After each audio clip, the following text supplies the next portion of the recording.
Good morning, Valley. Today on Valley por Vida, we are talking about all things cars, tips on how to buy a car while saving time and money. We're also speaking with a member of the local foundation about how they're helping residents right here in the Rio Grande Valley recover from the recent winter storm.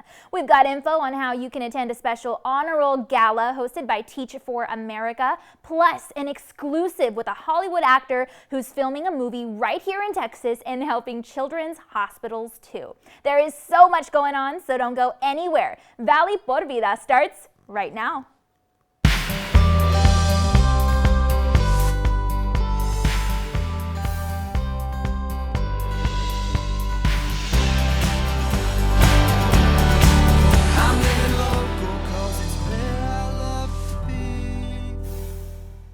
Hi there, and thanks again for joining us. I'm your host, Danielle Banda. Well, to start off the show today, we're going to be taking a look at the National Days calendar to see what it's all about. Go ahead and take a look.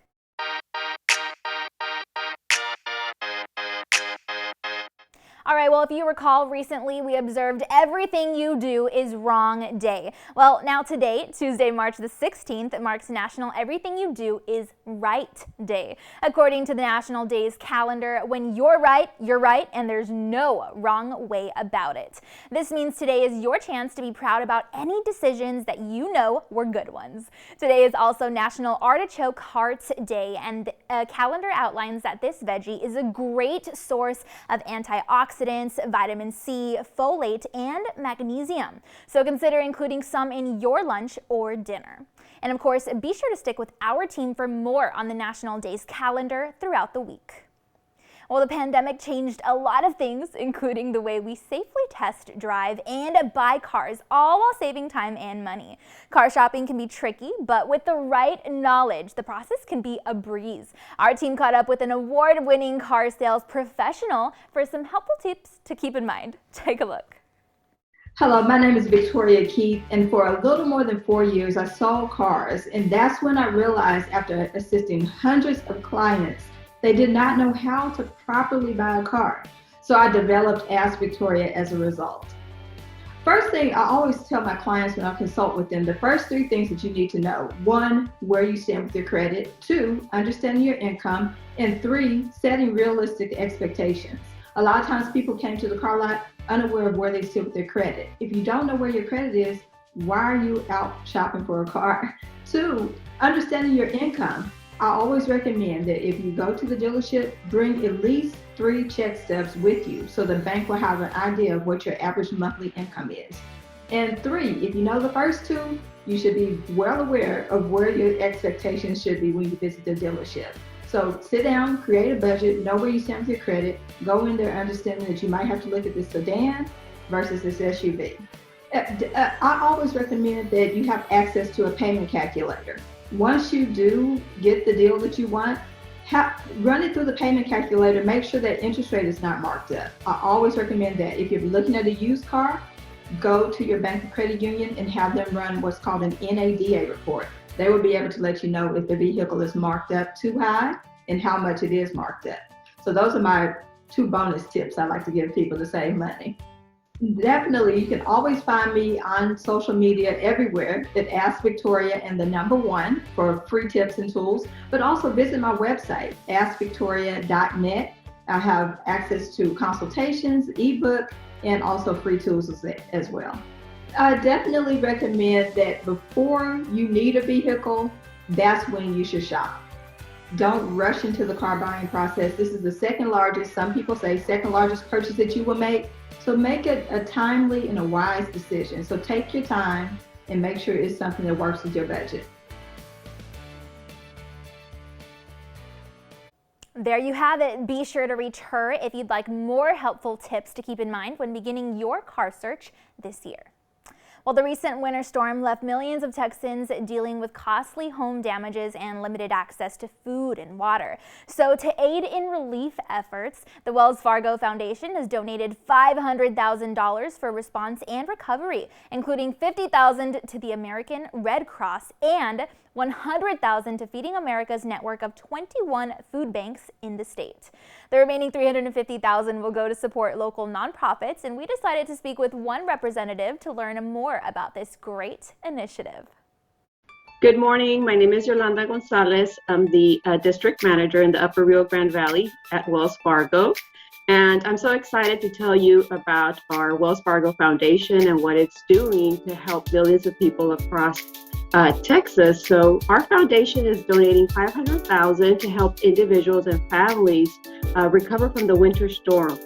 And that includes $50,000 that's designated for the American Red Cross, disaster relief, and $100,000 for Feeding Texas, which is comprised of 21 food banks. And the remaining $350,000 will go to local nonprofits focused on repairing homes, and particularly in low to moderate income families and communities that are resilient.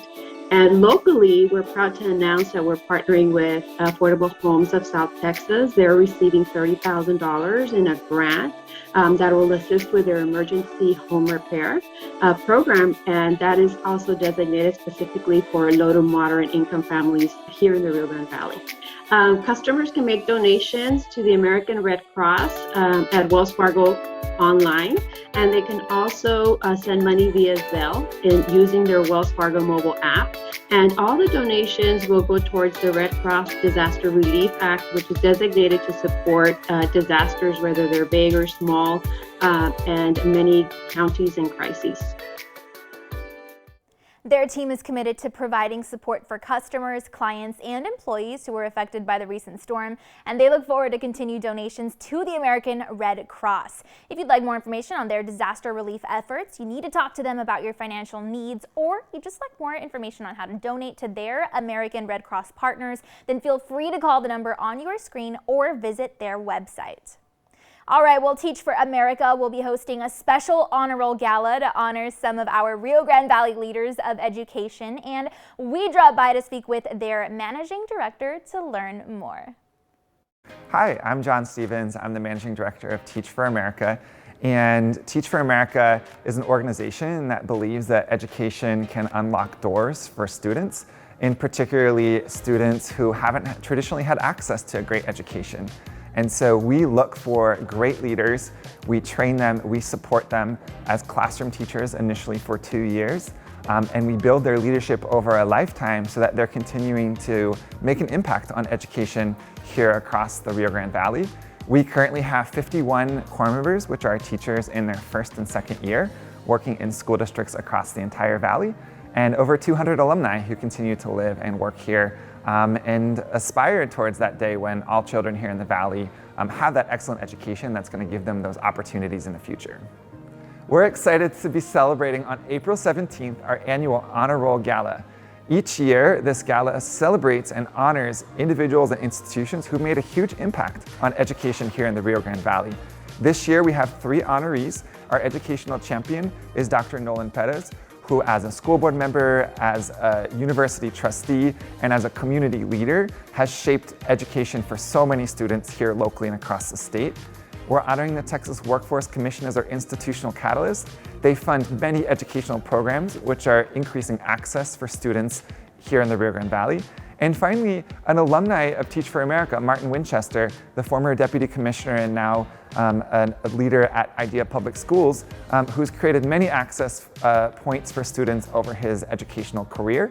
So we hope people can learn more about it at our website, www.teachforamerica.org/honor roll gala, and find out ways that you can participate and celebrate it with us on April 17th.